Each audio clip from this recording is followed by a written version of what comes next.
All right, time for another update and forecast on the Shelly Fire first, and then we're going to look at the lake fire as well. And I'm doing these a little later in the day today. This is around 1 p.m., so we'll actually probably be able to see some current activity going on.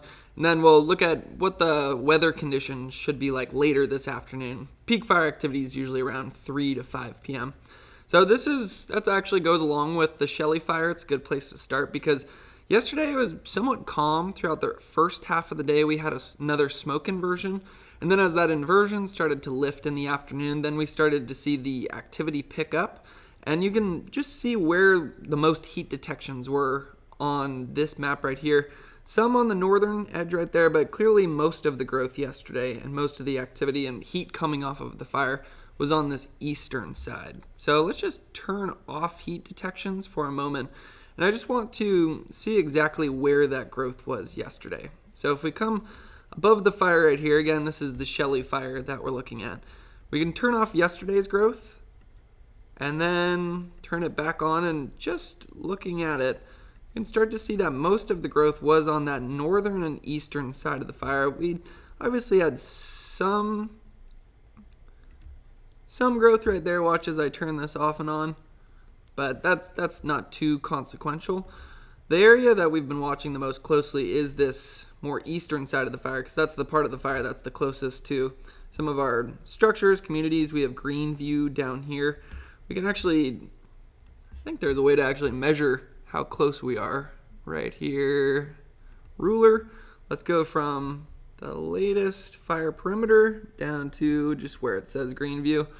That says 4 miles right there. We can measure it on the other map as well to see how accurate that looks.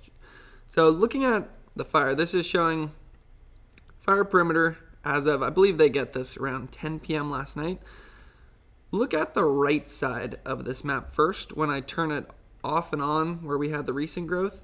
So we did have that section right there on the fire. It definitely started to grow. It makes sense that it's moving uphill. Fire likes to go uphill. But what's interesting is that it didn't push down this side of the hill at all. And that's actually great news, because one thing that we were worried about is that it would start to move down this side, and then it would spot down in the valley, and then it would be able to easily rush up the other side. But when I turn on current perimeter, you're not going to see much change right there. So that's good news on that side. Now let's look at the front right here. This is a spot that we were expecting some growth, because in the afternoons you get winds rushing down canyon from the northwest. There's kind of two different reasons that happens. One reason, if we orient ourselves north, one reason is that we warm up a lot more in the valleys. This is where we've had some triple digits recently. So you get a low pressure there where hot air becomes less dense and it rises up. And then you get some air rushing from the west to take its place. So that takes your fire and pushes it to the east. There's also just let's get that out of there. There's also just overall pattern in California. You usually do have northwesterly winds, especially in the afternoon. So that's also what has led to some of the growth on that side of the fire right there. So zooming in, let's just click it on and off so you can see the change on the front. But right on this side, that's probably where you notice the largest change. Off and on again. And looking at the road, I forget exactly what this road is called. I think I heard someone say it's called Patterson Creek Road.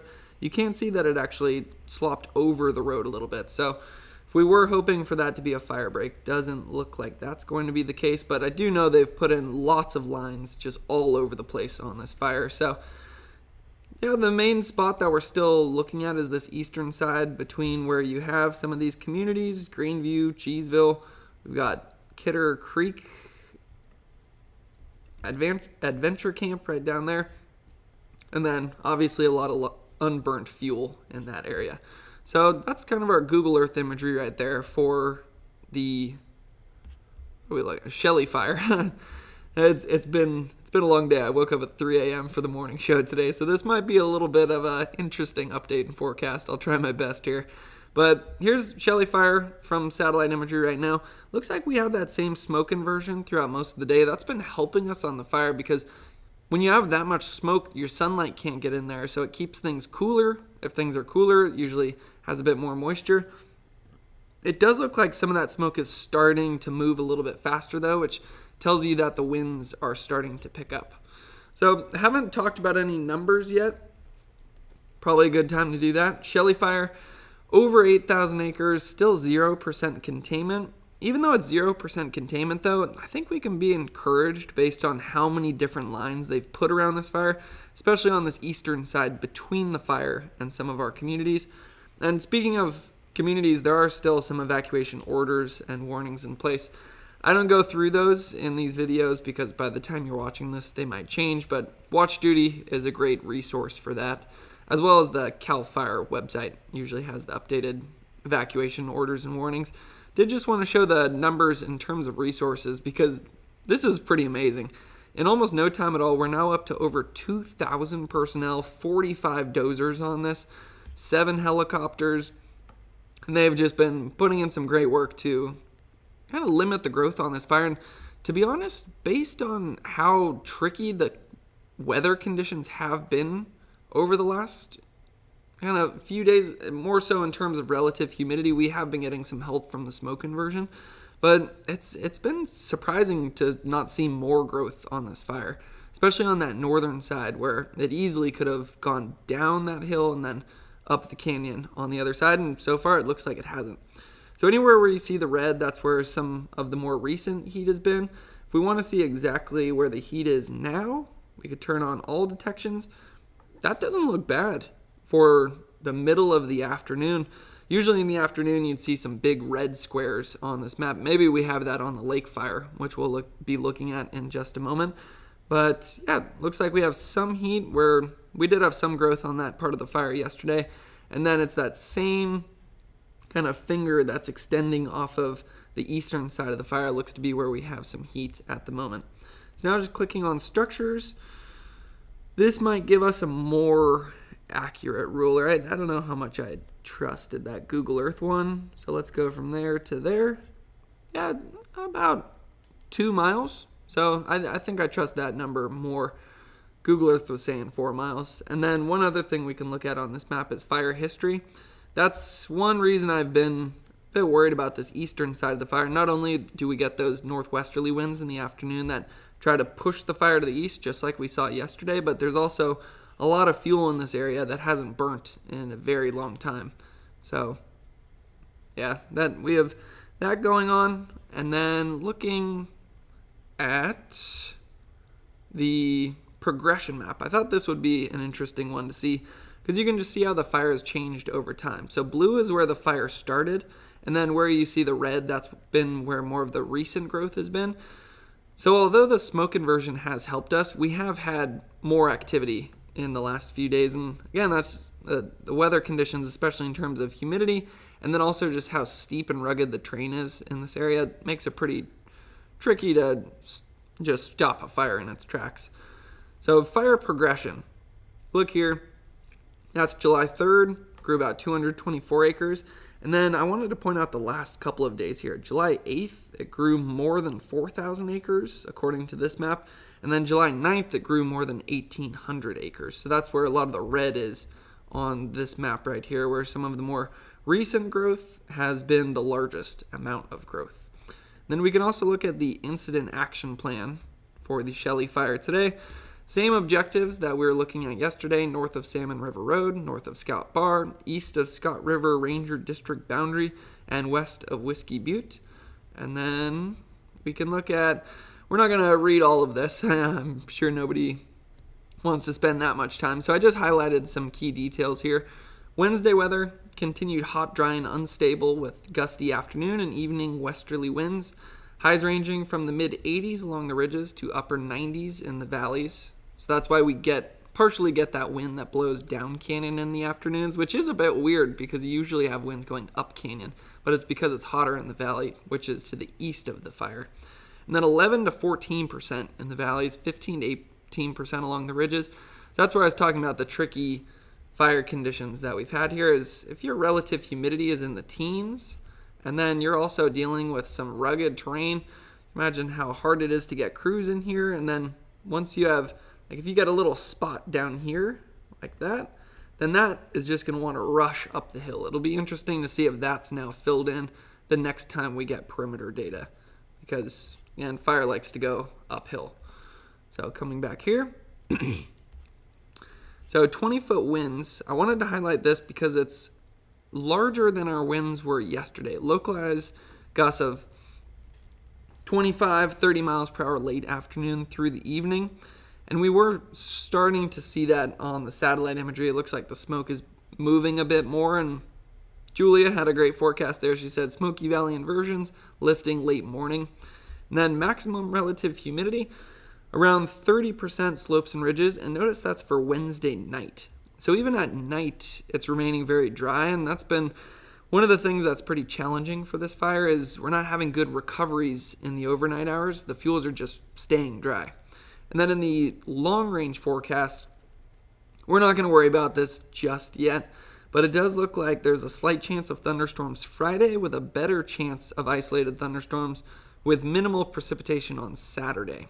So what that would mean is the potential for some gusty, erratic winds and potentially lightning as well. That sounds a bit alarming, so I think we're just going to cross that bridge when we get to it, and based on how many lines they're putting in place around this fire, we'll see what happens over the next couple of days, but we might not be in as bad of a situation as it makes it sound if you heard isolated thunderstorms over the fire with little rain associated with those thunderstorms and more just gusty winds and lightning. Overall, to summarize today, another critical fire day. Environmental conditions are in place that support large fire growth.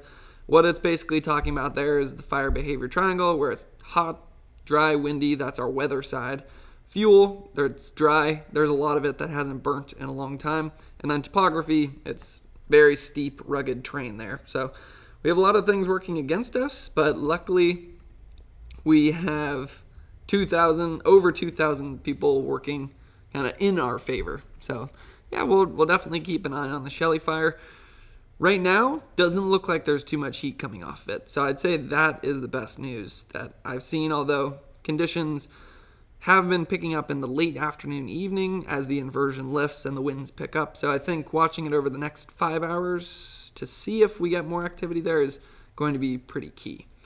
So now let's check out the lake fire. We can come back to Google Earth. Zoom all the way down there. Need to reorient myself towards north.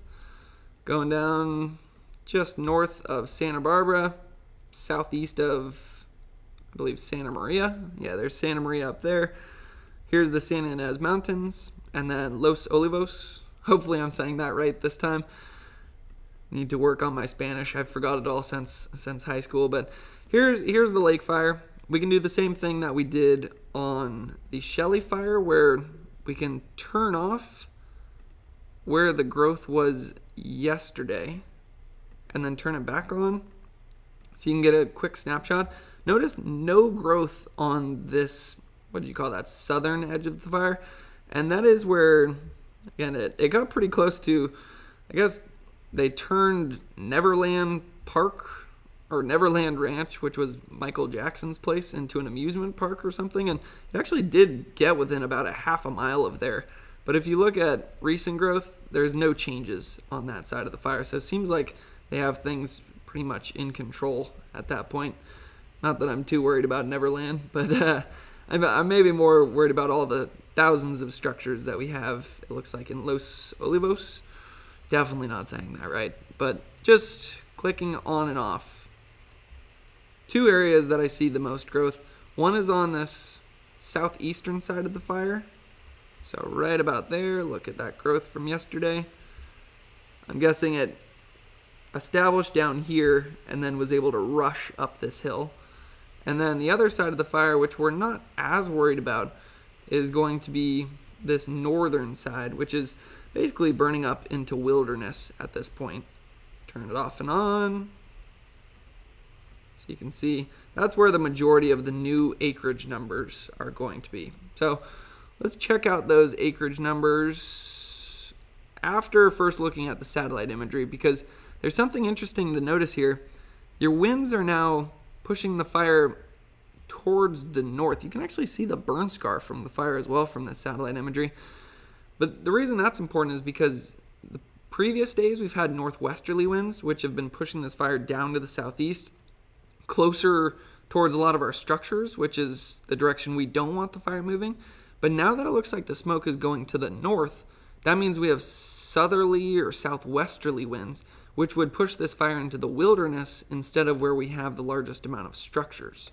So we'll look at where the structures are in just a moment, but first I want to just show the lake fire itself. Looks like we have a lot of aircraft on this thing right now, and looks like they're mostly on the southern side of it. So that lets you know that there probably is some heat activity right there that they're trying to stop before it moves down into those structures. So that would be maybe moving against the wind right there. Numbers, though, around 30,000 acres, 16% containment, all kinds of evacuation orders and warnings in place. So definitely stay updated with those if you live in the area. Some more numbers, resources assigned, almost 2,500 personnel, which is a lot of people for a fire. 62 dozers, 11 helicopters, and yeah, it looks like they're putting those helicopters to good use as we speak. So this is the map that I really wanted to see. So anywhere where you see the red stars, that's where some of the more recent fire activity has been. And then the fire perimeter is in yellow. And then those yellow stars are where we had heat maybe more than 24 hours ago. Want to show structures, just for show why we're concerned about this fire. And we did have some growth on that southern side yesterday. You see those red stars, and that's where we do have a large amount of structures. So that is where I'm still most concerned about on this fire. I want to measure, see how far that is. Go from right there to, we'll just do to the fire perimeter. That's about 1.5 miles. But you can imagine they're putting in a lot of work right there right now to make sure that fire does not continue. And now the winds are in our favor, so that actually helps us out. Now let's see where the current heat is on this fire.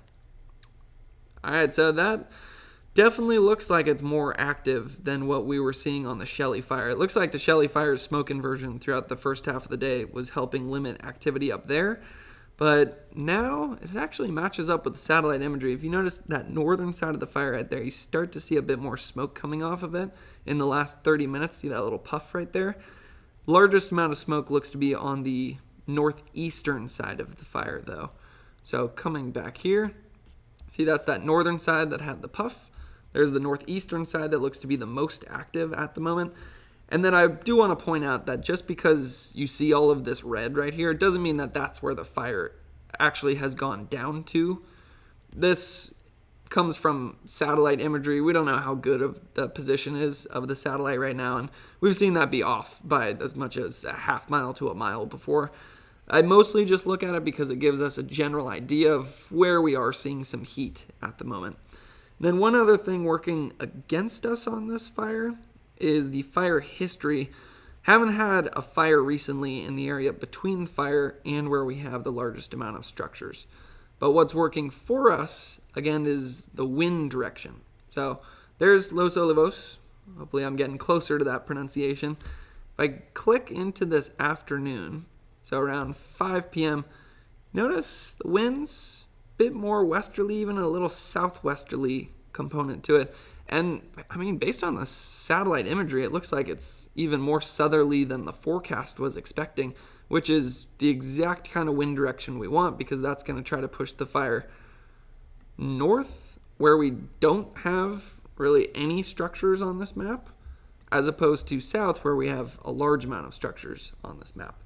So finally, just want to check out the Lake Fire Incident Action Plan today. Some of the control objectives: keep the fire north of Highway 154, keep the fire south of Sisquoc River, keep the fire east of Tepeske Road, definitely said that wrong, keep the fire west of Forest Service Road 9 and 11.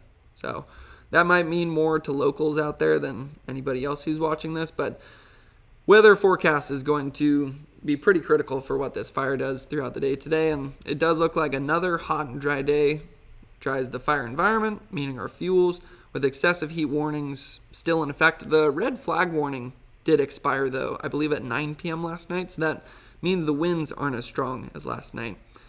Right there it says we will see winds from the west to southwest today, so spot on forecast. Whoever the Ryan Walbrun, looks like he's the incident meteorologist right there. For this incident today, temperatures, afternoon highs mid 80s to mid 90s. So that's hot. We're checking one box for our kind of fire danger if you're thinking about fire weather. Humidity, 20 to 30% in the morning, so it was already dry in the morning. And then it lowers to 10 to 20% in the afternoon, driest above 2,000 feet, where you don't have as much of a marine influence. So it's hot, it's dry. The one thing working in our favor, again, is the winds. Not only because of the direction it's coming from, more west to southwest, but it's also 15 miles per hour in the afternoon. That's much better than the 25 to 30 mile per hour gusts that we had yesterday with the red flag warning. So extended forecast, the fire will generally be fuels and slope driven rather than by significant weather changes. So that's talking about how steep the terrain is in the area, the fact that the fuels are exceptionally dry right now, and then they also haven't burnt in a very long time. So heavy and fine fuel loads and fuels that have been drying under high temperatures, like the heat wave we had last week, are the primary driver of this fire. I think that basically sums it up right there.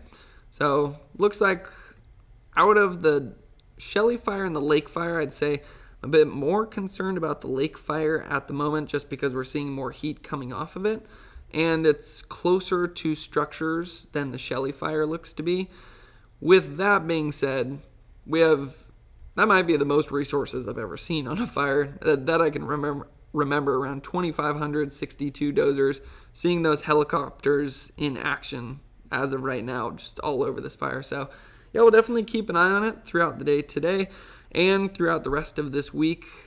We'll see what happens with the chance for thunderstorms maybe Friday. I believe it was saying Friday, Saturday, on more so the Shelly Fire. Yeah, as I mentioned though, we'll cross that bridge when we get to it. And yeah, hopefully this update was helpful for you. I'll keep doing these throughout the entire fire season, so stay tuned for more information and hope you have a great day.